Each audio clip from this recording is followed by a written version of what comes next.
तब शुरू करेंगे। अरे उस पे देखिए ना, विनीत जी ट्विटर पे देखा करिए ना, क्या चीज? यहाँ पे आ जाएगा ना। इतना हम लोग टेक्निकली स्मार्ट होते हैं तो मैं इधर बैठा होता, आप इधर बैठी होती। आ गया देखिए विनीत जी देखिए ना, आ गया लिंक आ गया। हाँ जी, रेडी? नमस्कार साथियों, आज हम दो मुद्दों पर आपसे चर्चा करेंगे, एक अंतर्राष्ट्रीय और एक राष्ट्रीय महत्व का। मैं चीन पर आपसे चर्चा करूंगा, चाइना पे चर्चा, और मेरी साथी सुप्रिया जी जो कर्नाटक में आप लोग देख रहे हैं उस पर चर्चा करेंगे।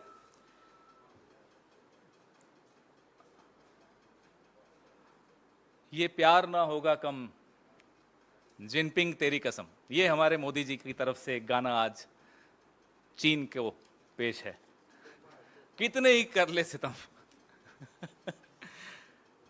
गलवान में, अच्छा ये एक तरफा प्यार है ऐसा लगता है, मोदी जी का चीन से बड़ा एक तरफा प्यार लग रहा है, वन वे ट्रैफिक। गलवान में चीन हमारी सीमा के भीतर आकर बैठा, फिर 20 जवान, बहादुर जवान शहीद भी हुए। उसके बाद क्लीन चिट प्रधानमंत्री ने दी। उसके बाद जयशंकर जी ने तो नतमस्तक हो गए पूरी तरह से, या वो तो बड़ी इकोनॉमी है, हम तो छोटी इकोनॉमी, हम उनसे कैसे मुकाबला करें। तो जो नुकसान प्रधानमंत्री जी ने क्लीन चिट चीन को देकर पहुंचाया हिंदुस्तान को, उससे दोहरा नुकसान जयशंकर जी के स्टेटमेंट से हुआ, ना केवल चीन को बल्कि ऐसे तमाम ताकतों को जो शायद हिंदुस्तान से उनकी अर्थव्यवस्था बड़ी हो या किसी और स्तर पर वो हमसे ज्यादा मजबूत हो। अब उनके मन में आ गया कि हिंदुस्तान मजबूत देश पर कभी जवाब नहीं देता, वो साहस नहीं दिखाती हिंदुस्तान की राजनीतिक नेतृत्व। बात लाल आंख की थी, हमने कल देखा कैसे लाल कालीन बिछाए गए चीन के जो विदेश मंत्री हैं उनके स्वागत में। आप झूला झूलते, हमें कोई दिक्कत नहीं, मेहमान है आप झूलिए, लेकिन आज आप एलएसी पर वार्ता चीन से कर रहे हैं, देश की संसद में आप ये चर्चा करना पसंद नहीं करते। 17 राउंड वार्ता आपकी चीन से मिलिट्री स्तर की हो चुकी है, नतीजा क्या निकला आप देश को नहीं बताना चाहते। और जब आप कहते हैं कोई घुसा ही नहीं, तो ये बातचीत एलएसी के किस मुद्दे पर चल रही है? या तो आपने तब झूठ बोला था, माफी मांगिए, या आप कुछ अब छुपा रहे हो, बताइए। दोनों में से एक चीज हो सकती है। ऐसा तो हो नहीं सकता कि जब कोई घुसा ही नहीं तो आप यूं ही बातचीत करने चले गए मिलिट्री लेवल। कोई मजाक तो होता नहीं है। 3 साल पहले 20 अप्रैल 2020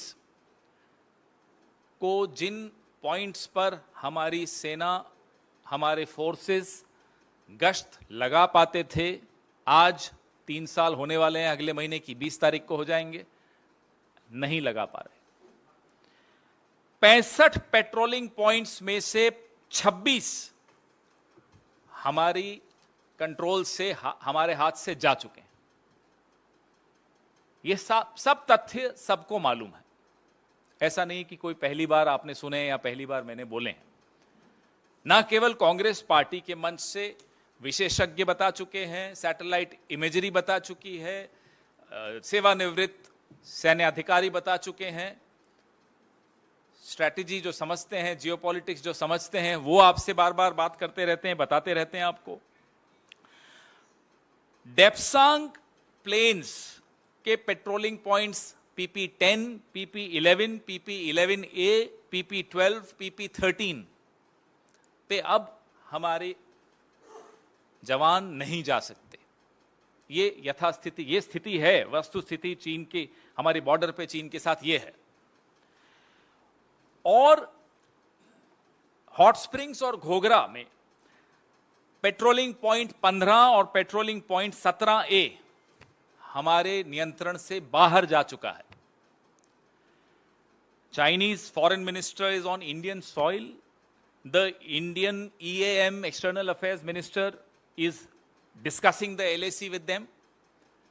We want to know whether PP-10, PP-11, PP-11A, PP-12, PP-13 of Depsang Plains and PP-15 and PP-17A of Hot Springs and Ghogra, are we raising it strongly enough to get these patrolling points back?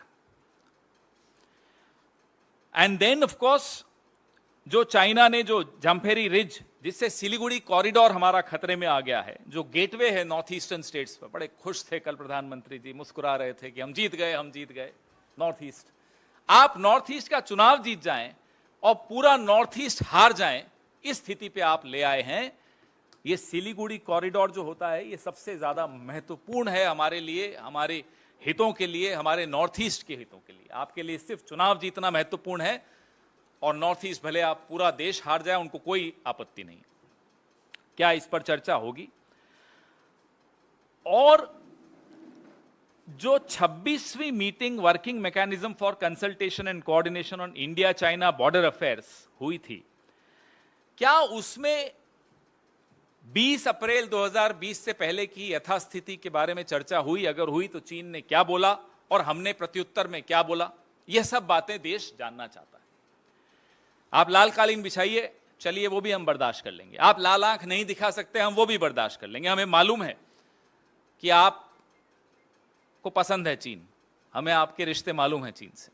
हमें ये मालूम है जब आप गुजरात के मुख्यमंत्री थे तो आप क्यों बार बार वहां जाते थे। हमें मालूम है कि आपको अमेरिका से वीजा नहीं मिल रहा था। हमें मालूम है आपको लंदन का वीजा नहीं मिल रहा था, यूके का। हमें मालूम है आपको चीन से वीजा मिल जाता था, आप चले जाते थे बार बार। स्मार्ट सिटी बनवाएंगे जी, गुजरात के मुख्यमंत्री उस वक्त कहते थे चीन हमारी मदद करेगा गुजरात में स्मार्ट सिटी बनाने की। गुजरात में तो स्मार्ट सिटी नहीं बनी, अरुणाचल प्रदेश में चीन की एक स्मार्ट सिटी बन गई। ये देखिए आप फर्क। तो वादा तो मोदी जी ने ठीक किया था कि स्मार्ट सिटी बनवाएंगे, वो हम समझे नहीं थे कि वो चीन बनाएगा हमारी टेरिटरी में आकर। और ये भी हमें सैटेलाइट पिक्चर्स से मालूम पड़ता है। हमारे सरकार ने कोई सर्वदलीय बैठक बुला के नहीं विश्वास में लिया कि साहब ऐसा हो गया है, बताइए अब आगे क्या करना चाहिए। ऐसा कुछ नहीं हुआ। बाहर के सैटेलाइट इमेज से हमें मालूम पड़ता है। फिर 2 दिन डिबेट्स होती हैं, 4-5 बार हम प्रेस कॉन्फ्रेंस करते हैं, 8-10 दिन हम संसद में अपना बहस करने के लिए उनको मजबूर करने की कोशिश करते हैं। फिर हमें बाहर कर दिया जाता है संसद से, कभी कभी जहाज से उतार दिया जाता है हम जैसे लोगों को, लेकिन इस पर चर्चा नहीं होती। यह स्थिति चीन के साथ बनाई है। और जयशंकर जी को एक आखिरी में मैं सलाह दूंगा, उसके बाद सुप्रिया जी आपसे बात करेंगी। अर्थव्यवस्था छोटी हो सकती है, हमारी सेना का कलेजा बहुत बड़ा है, उसको कम मत आंकिए। हमारी सेना के कलेजे का अपमान मत करिए। आइंदा जब मुंह खोलें तो सोच समझ कर बोलें। जयशंकर जी पढ़े लिखे व्यक्ति हैं, डिप्लोमैट रहे हुए हैं। डिप्लोमैट को सिर्फ एक चीज की ट्रेनिंग सबसे अच्छी होती है कि कब क्या और कितना बोलना है। नपातुला बोलने की एक ट्रेनिंग होती है डिप्लोमैट को। उस ट्रेनिंग के साथ भी उन्होंने धोखा किया है इस तरह की हल्की बात करके। मैं सुप्रिया श्रीनेत जी से आग्रह करूंगा कि वो अपना मुद्दा उठाएं। बहुत धन्यवाद आपका पवन जी। आप सब लोगों ने देखा होगा, आज सुबह से आप ही के चैनल चला रहे हैं और पूरे मीडिया और सोशल मीडिया पर है कि कैसे कर्नाटक में एक बड़ा स्कैम फिर से सामने आया है। मुझे नहीं पता आप लोगों में से कितने लोगों ने इस्तेमाल किया है, लेकिन मैसूर का जो सैंडल सोप गोल गोल आता है बड़ा ही बढ़िया होता है और बहुत सुगंधित होता है। बचपन से मैंने तो बहुत अच्छे से देखा है और देखा है बहुत लोगों को इस्तेमाल करते हुए। आज भाजपा की ये कृपा रही है कर्नाटक में कि उस संदल के साबुन में भी भ्रष्टाचार की दुर्गंध भर दी गई है। और आपको सिलसिलेवार तरीके से बता देते हैं क्या हुआ है और ये कितना भयावह है कर्नाटक के लिए, जहां पर 2 दिन पहले मोदी जी थे, हाथ पकड़ के चल रहे थे येदियुरप्पा जी का। वही येदियुरप्पा जी जिनको करप्शन के चार्जेस पर घर बिठाया गया था, आज हाथ पकड़ के चल रहे हैं। और वही कर्नाटका जहां पर आज गृह मंत्री अमित शाह जी कुछ कांग्रेस के खिलाफ फिर से आग उगलते हुए दिखाई दिए थे। उसी कर्नाटक में भाजपा के एमएलए माडल विरूपाक्षप्पा के लड़के प्रशांत माडल, जो एक्चुअली कर्नाटक एडमिनिस्ट्रेटिव सर्विसेज के अधिकारी हैं, वो 40 लाख की ब्राइब, 40 लाख की घूस लेते हुए रंगे हाथों पकड़े गए। और ये घूस ऐसी वैसी घूस नहीं थी, ये किसी फलाने ने ढिमकाने ने नहीं बताया था। इस घूस के बारे में टिप ऑफ देने वाले भी श्रेयस कश्यप थे, जिनका ये टेंडर था, जो टेंडर के थ्रू आ रहे थे, उनसे 81 लाख की डिमांड करी गई थी। ये शायद पहला इंस्टॉलमेंट आया था 40 लाख का। लेकिन बात 40 लाख पे नहीं टिकती है, क्योंकि पिछले 24 घंटे में एमएलए साहब के लड़के, उनके घर, उनके सहयोगियों के यहां से करीब 7 करोड़ 20 लाख रुपए बरामद किए जा चुके हैं अभी तक। ये छोटी मोटी रकम नहीं है। ये टेंडर को लेकर जो हेरा फेरी होती है, जिसको पेसीएम सरकार कहा जाता है, ये उनकी असलियत है। और इस सरकार की असलियत बताना इसलिए जरूरी है क्योंकि हमने इनको 40% कमीशन वाली सरकार कहा तो इनको बड़ी आपत्ति हुई।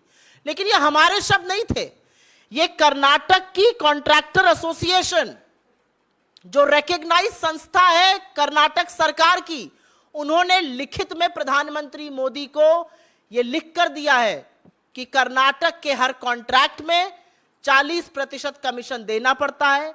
2 लोगों ने आत्महत्या तक करी है तंग आकर, और आत्महत्या करने वालों में कांग्रेस के कार्यकर्ता नहीं थे। आपको याद होगा संतोष पाटिल जी का नाम, बड़े कमिटेड भाजपा के कार्यकर्ता थे। उन्होंने कुछ काम किया, उनसे भी 40% कमीशन वसूल किया गया। उन्होंने भी प्रधानमंत्री को चिट्ठी लिखी और अंततोगत्वा उन्होंने खुदकुशी कर ली। ईश्वरप्पा जो पीडब्ल्यूडी के मंत्री होते थे, उनको आनन फानन में हटाया गया था, फिर इन्होंने ही क्लीन चिट देकर वापस ईश्वरप्पा जी को मंत्री बना दिया। यह असलियत है सरकार की 40%। और कमीशनों को गिनाने पर आ जाऊं और स्कैमों को गिनाने पर, तो पीएसआई का स्कैम हुआ है, मोलासिस का स्कैम हुआ है, लेबर डिपार्टमेंट का स्कैम हुआ है, तमामों ऐसे स्कैम हुए हैं जिससे कर्नाटक सरकार घिरी हुई है। यह कर्नाटक ही है जहां पर सड़कों पे गड्ढे नहीं है, गड्ढों में सड़क ढूंढनी पड़ रही है इन सारे स्कैमों के चलते। लेकिन वापस अगर इनकी बात करी जाए, जो प्रशांत माडल जी पकड़े गए हैं, उनके पिता अभी भी फरार हैं, विधायक हैं, और विधायक ही नहीं है, वो चेयरपर्सन है Karnataka soap and detergent limited के। और उसी ऑर्गेनाइजेशन ने, उसी संस्था ने टेंडर इनवाइट किए थे, और उन्हीं टेंडरों के लिए 81 लाख की घूस मांगी गई थी, 40 लाख आ गई थी, बाकी दाम और आना था। लेकिन 7 करोड़ 20 लाख रुपए कैश में पकड़ा गया। ये कर्नाटक के लोकायुक्त ने पकड़ा है। इसके बारे में भारतीय जनता पार्टी के सामने सुई टपक सन्नाटा, एक शब्द नहीं बोला जाएगा।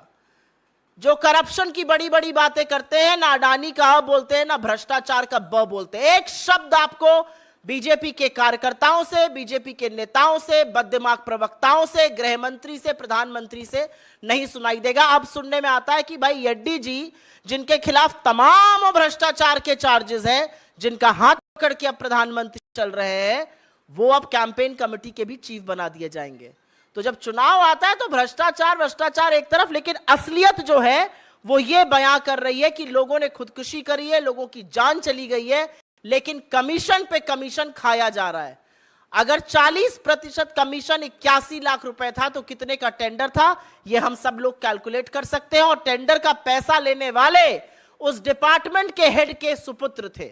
और एक बड़ी पते की बात है, ये मुझे यहां आते वक्त पता चला कि जो प्रशांत माडल नाम के व्यक्ति हैं, जो एमएलए साहब के सुपुत्र या कुपुत्र जो कह लीजिए हैं, जो लेते हुए पकड़े गए हैं, वो Bangalore water supply and sewage board पे भी ऑफिसर रह चुके हैं। और सबसे मतलब क्या विडंबना की बात होगी कि वो एंटी करप्शन ब्यूरो में भी मेंबर रह चुके हैं, वहां पर भी वो कार्यरत थे।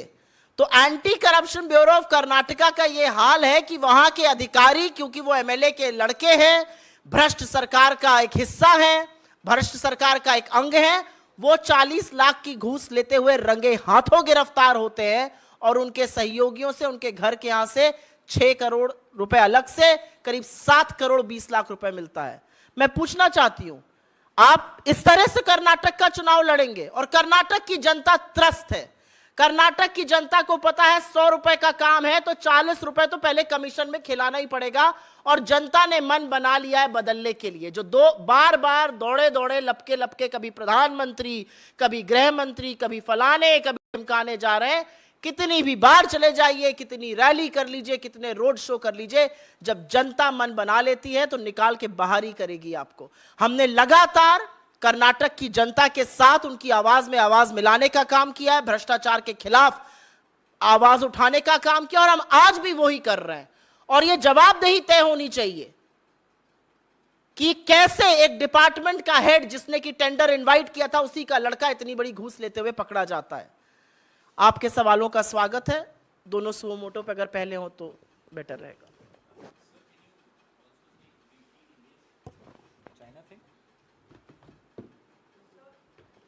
I did actually, but I'll still, yeah.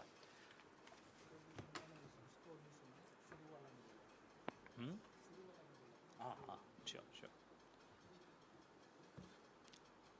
We've witnessed how the Prime Minister of India ended up compromising national interest when he gave that clean chit to China.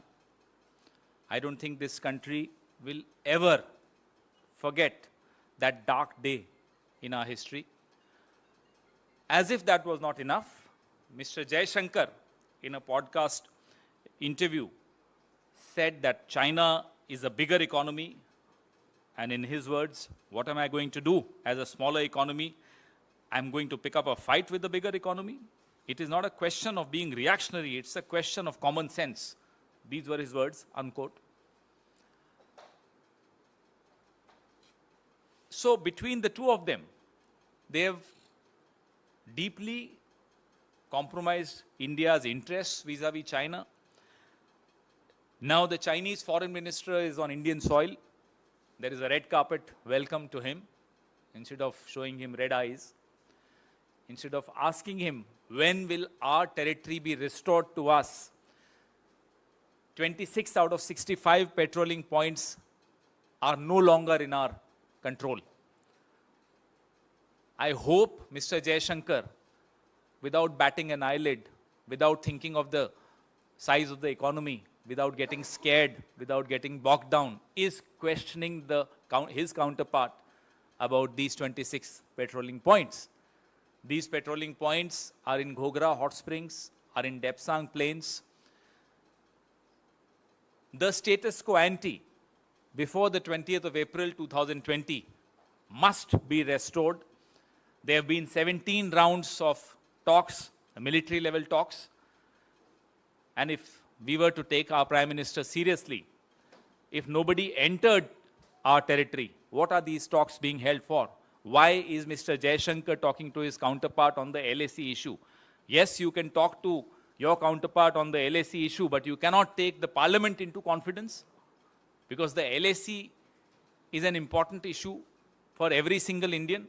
You cannot take your own country into confidence. You cannot call an all-party meeting. So these are very valid questions which affect every single Indian, and the Congress party will not shy from asking, from demanding answers, because the Prime Minister, even when he was the Chief Minister of Gujarat, showed tremendous love for China. Well, I'm afraid it's a one-sided love, and I hope the Prime Minister realizes that. The exports over the last 1 year have gone up. You say that you banned some apps, but look at the export figures. In my press release, I'm releasing those figures also. So these are the questions that the government of India must answer to the people of India first. And we hope the interests of India will not be compromised anymore by a weak, politically very weak government. Your questions, please.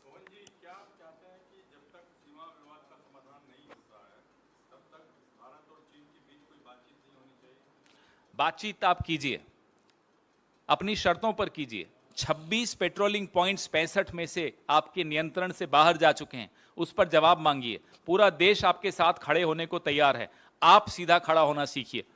विपक्ष आपका साथ देने को तैयार है, आप लाल आंख दिखाने की हिम्मत जुटाइए।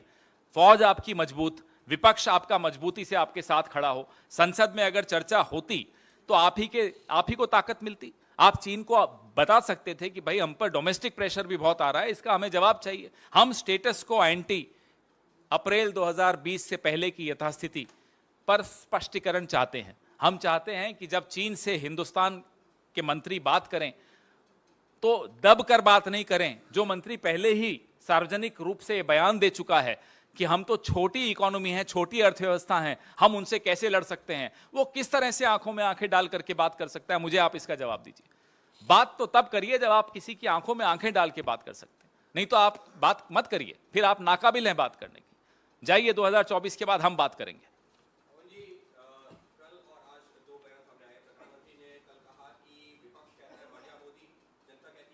कौन बोल रहा है ऐसा? मोदी जी को एक चस्का लग गया है, विक्टिम बन जाएं। कोई कुछ नहीं बोल रहा उनकी तरफ तो वो मेरे को गाली दे दी, मुझे गाली। कौन दे रहा है आपको गाली? किसी को कोई रुचि नहीं है आपको गाली देने में। हमारे मुद्दों पर जवाब दीजिए आप। हम बेरोजगारी पे आपसे सवाल पूछते हैं, हम चीन पर आपसे सवाल पूछते हैं, हम महंगाई पर आपसे सवाल पूछते हैं। इलेक्शन खत्म होते ही आप रसोई गैस का कीमत बढ़ा देते हैं, हम उस पर सवाल पूछते हैं। उस पर जवाब देने की हिम्मत नहीं है आप में। फिर आके कहते हैं मुझे गाली दे दी। किसी ने आपको गाली नहीं दी, ये हमारी परंपरा नहीं है, हमारे संस्कार नहीं है। आपके क्या संस्कार हैं आप जानिए।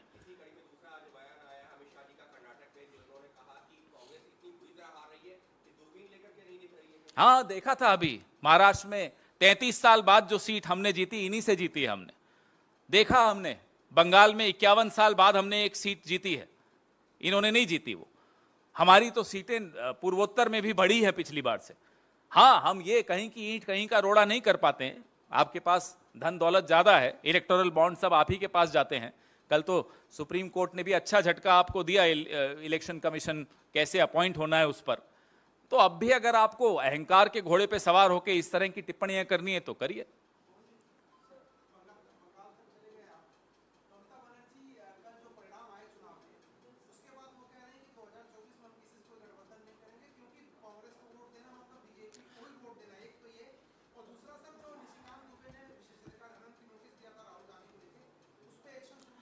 देखिए, ममता जी की पार्टी तो वही चलाएंगी ना, हम तो नहीं चला सकते। जो उनको निर्णय लें। हमने नॉर्थ ईस्ट में देखा, हमने गोवा में देखा, कौन किसकी मदद कर रहा था वो दिख रहा था। अभी कल जो रिजल्ट आए हैं वो अगर आप थोड़ा सा सिर्फ सरसरी ढंग से भी अगर उसका विश्लेषण करें तो आपको सब समझ में आ जाएगा कि कौन किसकी मदद कर रहा है। हम अपनी पार्टी चलाएंगे, हम अपनी पार्टी के निर्णय लेंगे। वो अपनी पार्टी चलाएं, वो अपनी पार्टी के निर्णय लें। रही बात निशिकांत दुबे जी के विशेषाधिकार हनन, तो उस पर जब भी कोई मेरे पास स्पष्ट उत्तर होगा मैं जरूर दूंगा, अभी नहीं है मेरे पास।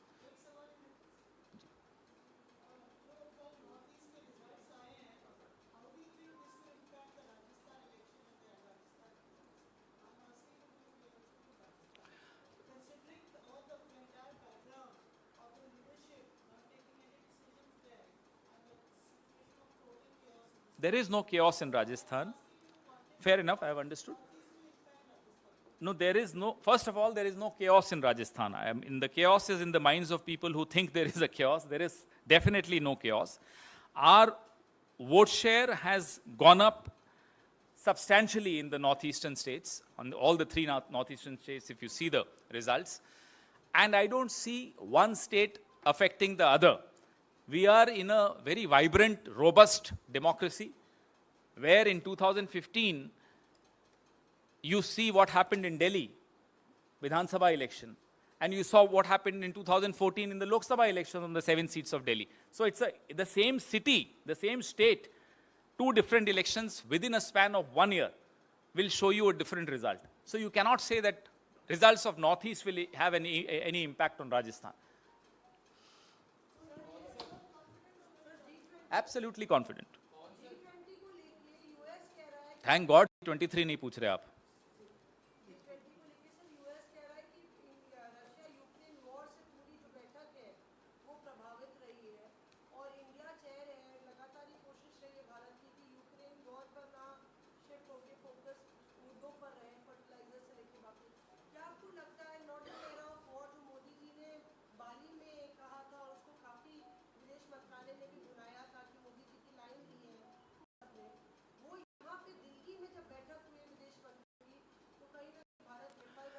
कोई ऐसा कारण हमें नहीं देना चाहिए जिससे कि कोई और देश हम पर हावी होकर हमें सलाह देने लगे। हम अपने आप में पिछले 70-75 सालों में एक हमने जगह बनाई है विश्व में, और पूरा विश्व दांतों तले उंगली दबाकर भारत की लोकतंत्र की सफलता को देखता है, भारत की विदेश नीति की सफलता को देखता आया है। मुझे लगता है कि हमारी सरकारें बदलती रहती हैं, किसी भी सरकार को हमारी विदेश नीति की जो ताकत है उसको न कम आंकना चाहिए, न कम करना चाहिए। बशर्ते विदेश नीति का अडानी जी के लिए ना बन जाए। नहीं, बोलिए ना प्लीज। बशर्ते आपने विदेश नीति की बात करी, एक सेकेंड, आपने विदेश नीति की बात करी। विदेश नीति एक कारोबारी को लेकर दुनिया भर में घुमाया जाए हवाई जहाज पर और उनको जगह जगह जाके कॉन्ट्रैक्ट दिलाया जाए, विदेश नीति ये नहीं हो सकती है।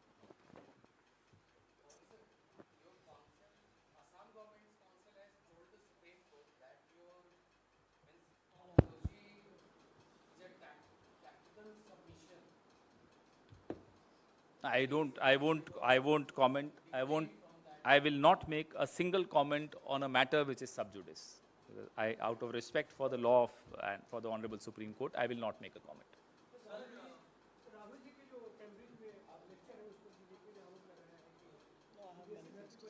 दोनों पहले भारतीय जनता पार्टी को हम सलाह देते हैं कि इस तरह की हरकतें बंद कर दें कि जिसका चर्चा करने से भी शर्म आ जाती है, तो ऐसी हरकतें करना ही बंद कर दें तो हम चर्चा करना बंद कर देंगे।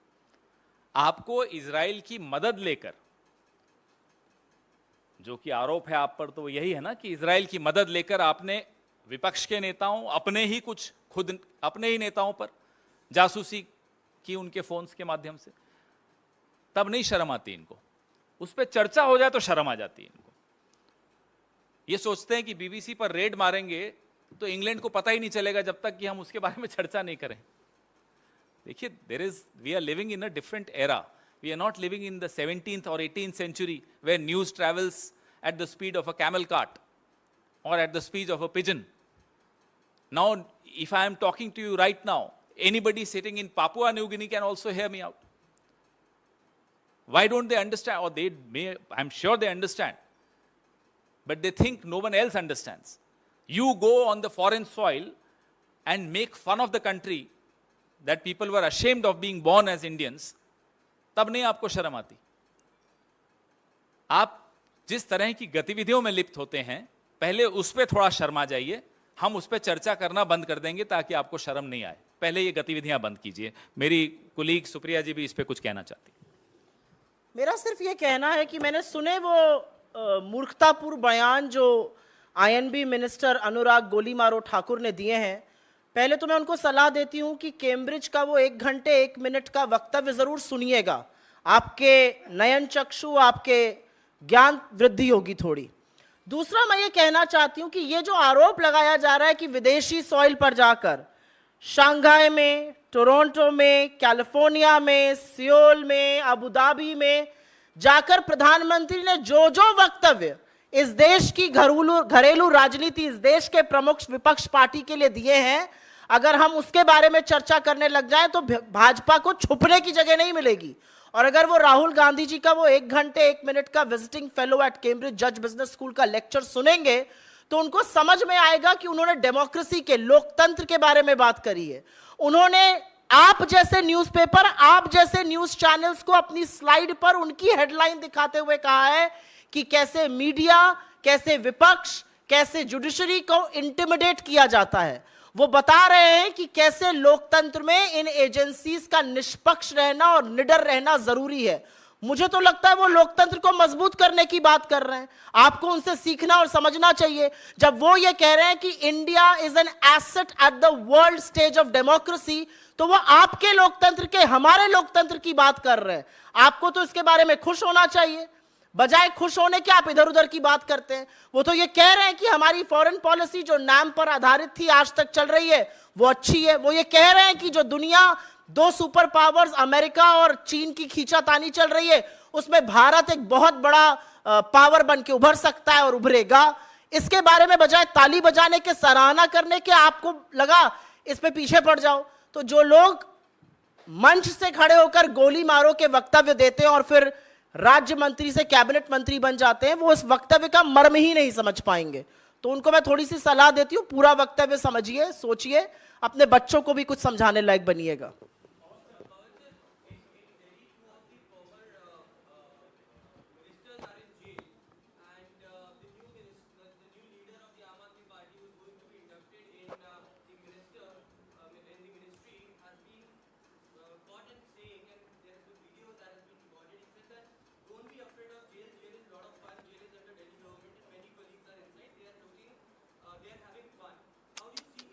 That's a very sad thing. I didn't hear, I mean, I just heard it from you. But we've all seen the videos that came out in November and December of Mr. Satyendra Jain. And I've been a part of the Delhi government for 15 years. Jail was under the chief minister then, Mrs. Sheila Dikshit. Never seen this kind of an atmosphere where corruption is so deeply entrenched in the prison administration that they can get away by making such a comment with such brazen confidence. It's shameful.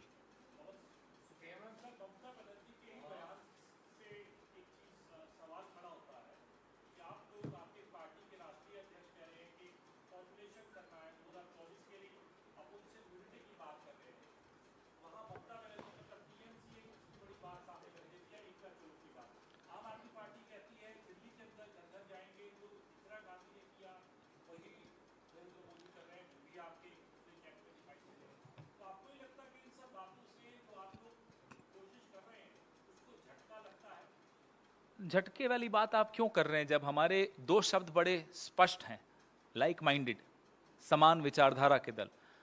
झटका तब लगता है जब समान विचारधारा के दल ऐसी बात करें।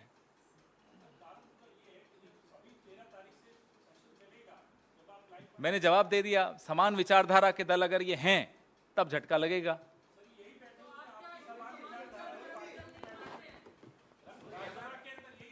ये वक्त बताएगा, लोग बताएंगे। हम समान विचारधारा के दलों के लिए हमारी खिड़की दरवाजे खुले हैं।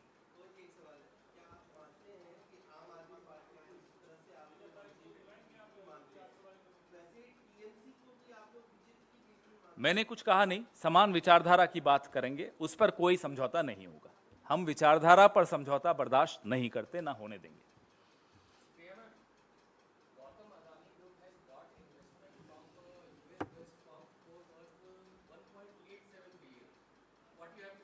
No, I think they've denied this report. You're wrong there. They've denied the report on baseless speculation. ये मार्केट में चल रही थी खबर और कुछ स्टॉक मैनिपुलेशन कल भी हो रहा था, उस ग्रुप ने स्टेटमेंट लगा के डिनाई किया इस रिपोर्ट को।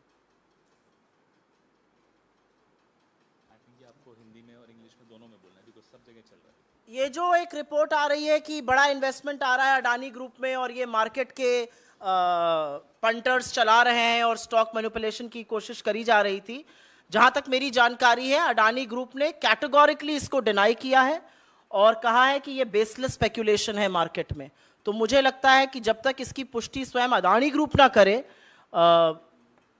इधर उधर करना इसके बारे में गलत होगा, क्योंकि ये स्टॉक मैनिपुलेशन की ओर जाता है, ये इनसाइडर ट्रेडिंग तक भी जा सकती है बात, जो एक क्रिमिनल ऑफेंस है इस देश के कानून के आधार पर। हमारे नेता ने लगातार ये सवाल पूछा था, यही सवाल हमने सदन में पूछा, यही सवाल हमने बाहर पूछा कि जिस अडानी समूह में इस देश के प्राइवेट म्यूचुअल फंड्स, जो बेस्ट फंड मैनेजर्स होते हैं, वो इन्वेस्ट नहीं कर रहे थे, एलआईसी को क्या पड़ी थी इन्वेस्ट करने के लिए, और एलआईसी का इन्वेस्टमेंट अब नेगेटिव हो गया। उन्होंने 29,000 करोड़ रुपए लगाए थे, उस 29,000 करोड़ रुपए की वैल्यू कम हो गई है। मतलब एलआईसी ने जिन 30 करोड़ पॉलिसी धारकों का पैसा इसमें लगाया था, वो पैसा डूब गया है। 80,000 करोड़ रुपए कम हुए एलआईसी की मार्केट वैल्यू में। तब से एलआईसी का शेयर एक साल में सबसे निचले स्तर पर चल रहा है। और सबसे बड़ी बात यह है कि एलआईसी ने अडानी समूह के इन शेयरों को खरीदने के लिए और ऊंचे दाम पर खरीदने के लिए भारत के महारत्न और नवरत्न कंपनी जैसे एनटीपीसी और पावर ग्रिड जैसे स्टॉक्स को बेचकर खरीदा गया है?